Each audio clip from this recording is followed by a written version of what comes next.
Viewers, today latest update from Ethiopia and Tigray clashes. Viewers, a fierce fighting is going on at this time at Kaffa Robit city of Wallo Kemsi. Oromo Liberation Army is taking an advance on the fascist Abiy Ahmed Ali force and Amhara extremist group. Death case and scatter to Ethiopia. Oromo Liberation Front. Liberation Front has come to Addis Ababa and the ethnic group under colonialism have a golden opportunity that they have been waiting for a long time. There is no message about the situation in Ethiopia. The game is just beginning. And viewers, the Tigrayan army is still beating its enemies and moving forward. The capital city of Amhara region, the Oromo special zone and where many people live, is moving forward with full control. The city of Kemsi and the surrounding area are welcoming the brave Tigrayan army by offering food and water. Existence and safety is in our strong arms. And viewers, on the other hand, Kenya has closed its borders. Kenya has announced that it has closed a border that it is related to Ethiopia due to the war in Ethiopia. Tigray Defense Force and Oromo Liberation Army have controlled many cities. She has said that it is the reason for closing its border. Kenya closes border with Ethiopia indefinitely. Kenya closes the border over ongoing fighting in northern Ethiopia. Ethiopia has declared a 6-month nationwide state of emergency as Tigrayan fighters seize major cities in the north part of the country. And viewers, according to the many sources, the United States Embassy in Ethiopia has authorized the voluntary departure of non-emergency government staff and family members because of armed conflict, it said on its website. As rebel forces in the north make advances, the decision came after the United States said on Wednesday it was gravely concerned about the escalation violence and expansion of hostilities, repeating a call for a halt to military operation in favor of ceasefire talks.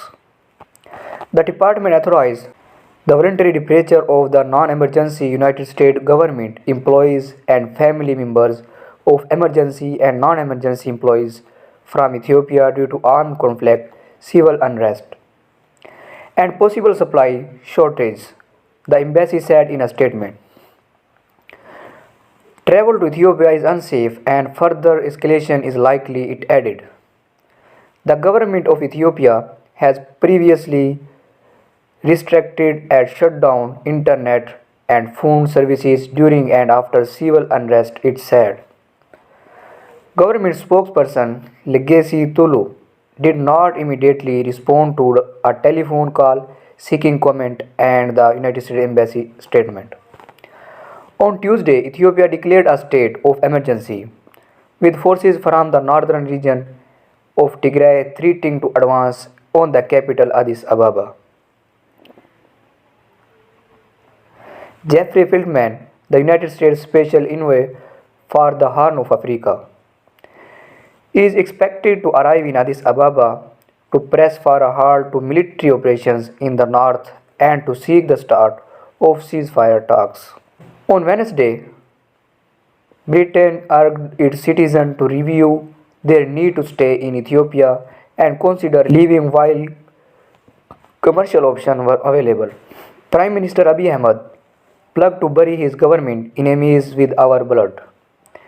Our rebellious Tigrayan forces and their Oromo allies threatened to advance on Addis Ababa. Abiy was awarded the Nobel Peace Prize in 2019 for settling Ethiopia's long-time conflict with Eritrea. An earlier call to bury the enemy in a statement posted on Abiy's official Facebook page over the weekend was removed by the platform for violating policies against inciting and supporting violence, the company said. Tigrayan forces are in the town of Kemsi in Amhara state, 325 km from the capital. A spokesman for the Tigray People Liberation Front Getachew Reda told Reuters late on Wednesday, pledging to minimize casualties in their drive to take Addis Ababa. We don't intend to shoot an civilian and we don't want bloodshed. If possible, we would like the process to be peaceful. A regional analyst in touch with the parties to the war and who spoke on condition of anonymity said the TPLF was likely to hold off on any advance on Addis Ababa until they secured the highway running from neighboring Djibouti to the capital. That requires seizing the town of the Mile. Getachew said on Tuesday that Tigrayan forces were closing in on Mile. So viewers, this is the latest update about it. For more latest report, please subscribe my YouTube channel. Thanks for watching.